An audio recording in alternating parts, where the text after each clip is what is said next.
Everyone, welcome back to my channel. সকালবেলা এখন আমরা ঘরের কাজ টাজ কমপ্লিট করে রেডি হয়ে বেরোচ্ছি। যাচ্ছি কোথায়? যাচ্ছি ব্রেকফাস্ট করতে। এই দেখো, সকাল সকাল এদের ঝগড়া শুরু হয়েছে।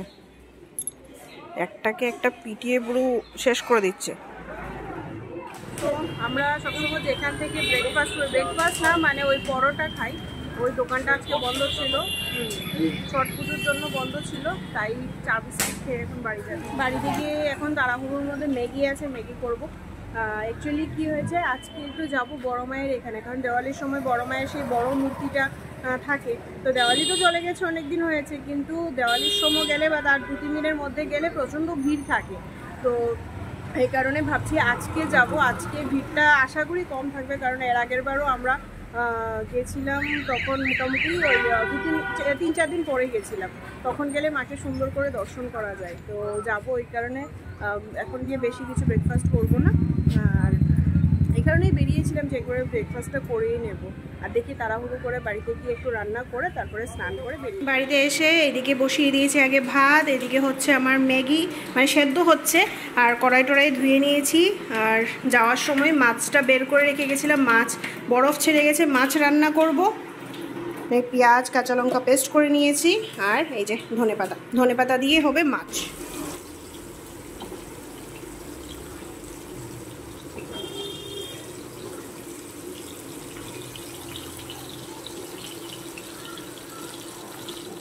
এদিকে স্নান করে নিয়েছি আমি, মানে রান্না করে স্নান করে পুজো কমপ্লিট, আর ড্রেস পরে নিয়েছি। এবার বেরোবো, রেডি হয়ে বেরোবো।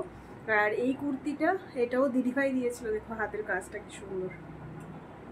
এর আগেও একদিন দেখিয়েছি একটা, ওটাও দিদিভাই দিয়েছিল, এটাও দিদিভাই দিয়েছে। তবে এটা অনেকটা বড়, মানে সেলাই করতে হবে। আর প্লাস এবার শাশুড়ি মা আসার সময় আরেকটা কুর্তি নিয়ে এসেছে, সেটা তো আরও বিশাল বড়, মানে আমার ডাবল বড়, তো ওটাও সেলাই করতে হবে। তো এখন এরকমভাবেই পরে নিয়েছি, যেহেতু মায়ের এখানে যাচ্ছি, একটু নতুন জামা পরতে হবে, সেরকম কোনো ব্যাপার নেই, ধোয়া জামা পরে গেলেই হয়, কিন্তু ওই আছে বলে পরে নিয়েছি। আর এই যে আমার রান্নাবান্না কমপ্লিট, ভাত, এইদিকে আছে মাছের ঝোল ধনেপাতা দিয়ে, আর ও আবার এদিকে পেঁয়াজ আর লঙ্কা কেটে রেখেছে। এটা তো এসে অমলেট বানাবে, এটা কি বানাবে জানি না, দেখো কি সুন্দর ঝিরিঝিরি করে পেঁয়াজ কেটেছে, এটাতে কিছু একটা হয়তো করবে, আমি জানি না। আর এটা অমলেট। সব কাজ শেষ করে মা দুর্গার নাম করে, বড় মায়ের নাম করে অবশেষে বেরোচ্ছি। আর অ্যাকচুয়ালি একটা দুমনার মধ্যে ছিলাম যে ট্রেনে যাব না স্কুটি নিয়ে যাব, ওর তো ইচ্ছে ছিল ট্রেনেই যাব, কিন্তু তারপরে দেখলাম এত গরম এত রোদ, আর ট্রেনে মানে গেলেও এখন যতটা টাইম লাগবে তার থেকে হয়তো 15-20 মিনিট বেশি লাগবে স্কুটি নিয়ে গেলে। তো ওকে বললাম যে চলো স্কুটি নিয়ে যাই, কারণ কোনো হেডেক থাকবে না, অন্তত ঠেলাঠেলি করে ট্রেনে উঠতেও হবে না, আর ট্রেনে সেই দাঁড়িয়ে, কারণ এখন তো এরকম অবস্থা ট্রেনে সিট পাবেই না তুমি নৈহাটি, তো সেই দাঁড়িয়েও যেতে হবে না। তো এর চাইতে ভালো 15 মিনিট বেশি লাগুক, স্কুটি নিয়েই যাচ্ছি। এই যে সব কিছু স্কুটির সরঞ্জাম।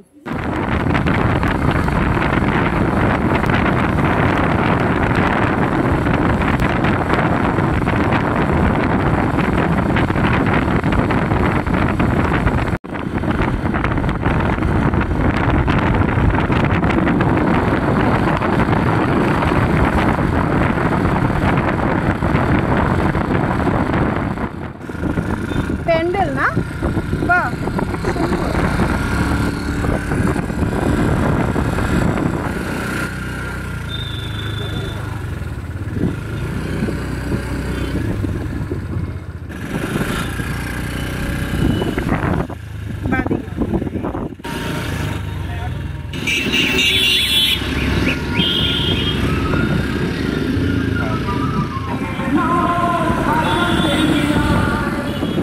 দেখো অবস্থা, আজকেও ভিড় নৈহাটিতে।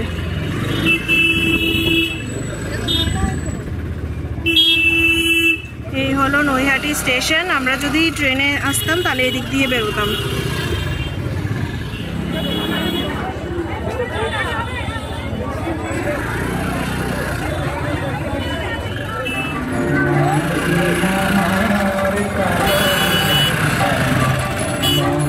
স্কুটি রেখে এখন আমরা হেঁটে হেঁটে যাচ্ছি।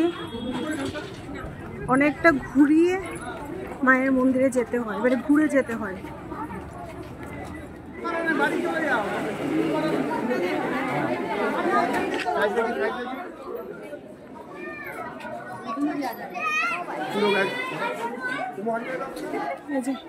বড় মায়ের এখানে যাওয়ার পথে আরো কিছু ঠাকুর, এগুলোকে ভূত পেট। এই যাওয়ার পথে এদিকে আর একটা পুজো মণ্ডপ,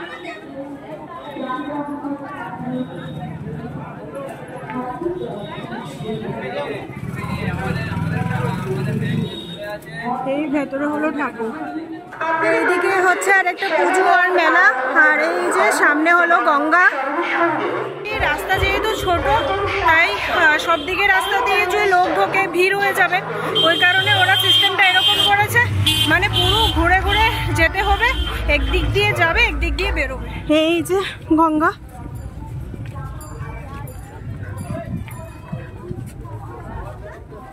আর ভিড় দেখো লোকের,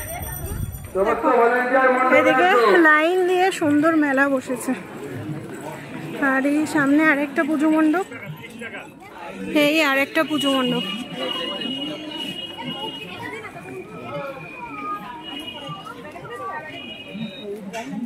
আর এদিকে লাইন দিয়ে খাবার দাবারের দোকান, পুরো রাস্তা দুপাশেই।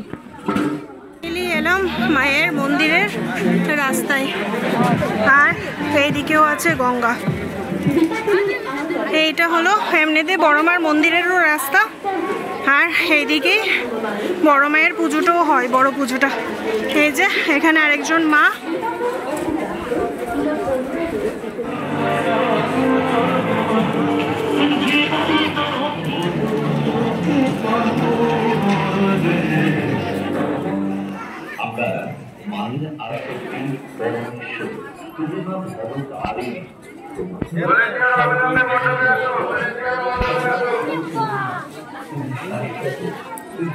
এই চলে এসেছি বড় মায়ের প্রায় কাছাকাছি। এখান থেকে আমি মায়ের কেস দেখতে পাচ্ছি।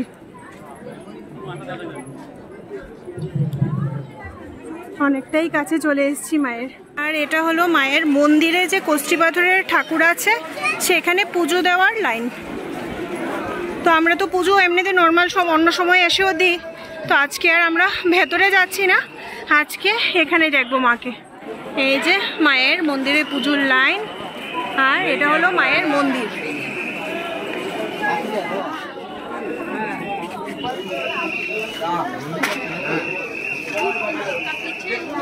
আর এই যে মা, কালী মা के पास है।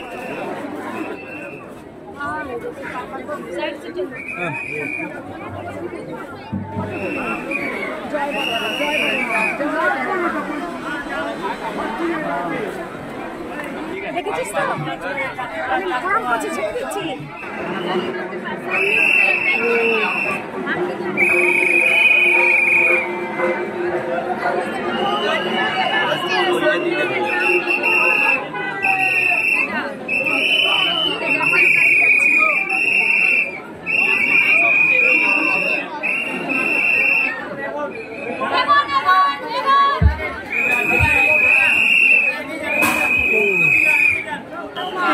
এদিকে সুন্দর করে মায়ের দর্শন হয়ে গেল, এবার আমরা বেরোচ্ছি। মায়ের মন্দির থেকে বেরিয়ে এটা হলো আরেকটা মা, এটাকে বলা হয় ছোট মা।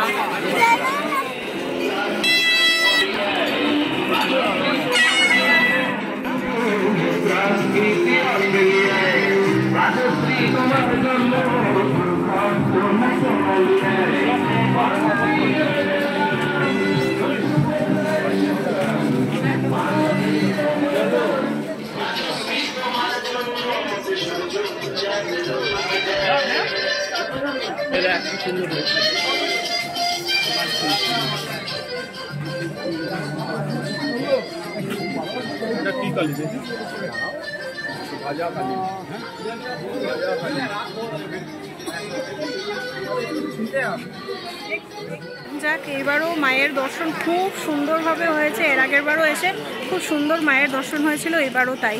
এবার সামনে আরও কয়েকটা প্যান্ডেল আছে, ওই মূর্তিগুলো দেখে মাকে দেখে তারপরে আবার মায়ের নাম নিয়ে রওনা দেব। এই যে এটা হলো আরেকটা মা,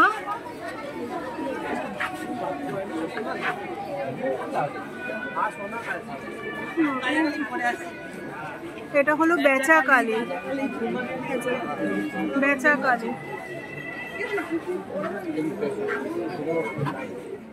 তো এবার আমরা যাচ্ছি আস্তে আস্তে স্টেশনের কাছে।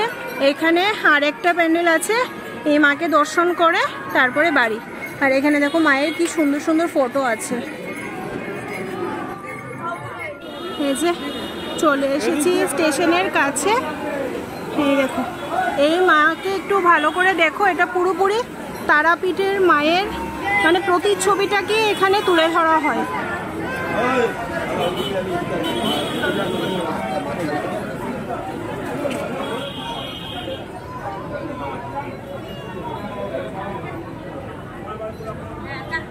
তো চলো, এখানে মাকে দর্শন করা কমপ্লিট, এবার আমরা বেরোচ্ছি।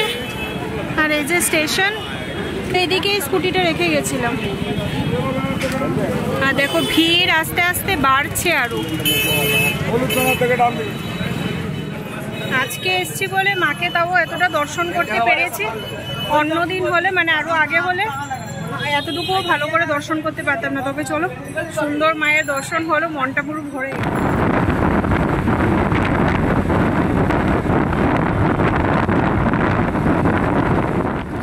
দেখো কি সুন্দর একটা, হ্যাঁ পুজো মণ্ডপটা কি সুন্দর করেছে।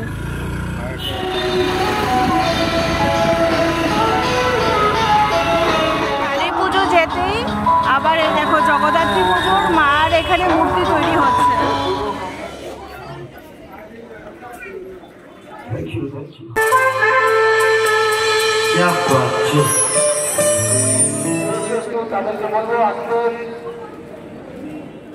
আর পুজো দেখবো না করো, সামনে আরেকটা সুন্দর বড় প্যান্ডেল পড়লো। তো এটা কিভাবে ছাড়া যায় বলো, তাই যাচ্ছি দেখতে, তোমাদেরকে দেখাবো। প্যান্ডেলটা দেখো কি সুন্দর করেছে। এই সামনে থেকে তোমাদেরকে একবার দেখিয়ে দিই, প্যান্ডেলটা কিন্তু পুরো এই যে পাটকাঠি দিয়ে তৈরি, মনে তো তাই হচ্ছে। এই দেখো, হ্যাঁ একদম দূর থেকে ঠিক ধরতে পেরেছি, পাটকাঠি দিয়ে তৈরি। বাহ,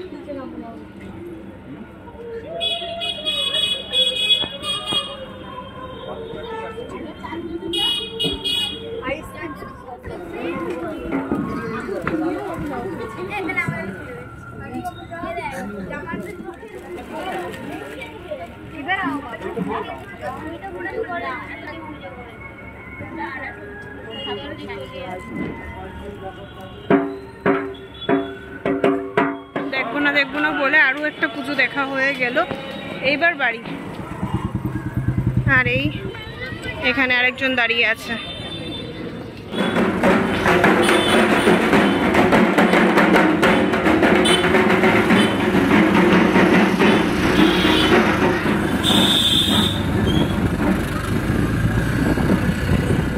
দেখে বাড়ি চলে এসেছি। আর আসার সময় আজকে আবার প্রসাদ, পেয়েছি প্রসাদ, খিচুড়ি আর আলুর দম। হলো আজকে আমাদের স্পেশাল ডিনার, চিকেন ভর্তা। বাহ, আর এই দিকে হচ্ছে পায়েস। গ্যাস ট্যাস মুছে, কালকে যেহেতু সোমবার, এখানে আমার বড়মশাই আমার জন্য পায়েস বসিয়েছে। অ্যাকচুয়ালি সন্ধ্যেবেলা হঠাৎ করে মোবাইল দেখতে দেখতে আমি ওকে বলছিলাম অনেকদিন হয়েছে পায়েস খাই না, পায়েস খেতে খুব ইচ্ছে করছে। তো আমরা বেরিয়েছিলাম, আসার সময় ও দুধ নিয়ে এসছে, এখন পায়েস বানাচ্ছে। মানে পায়েসটা হতে তো টাইম লাগবে, ততক্ষণে আমরা খেয়ে নেব। আর এই যে আমি হাতে রুটি নিয়ে ঘুরছি, দুটো রুটি চিকেন ভর্তা দিয়ে খাবো।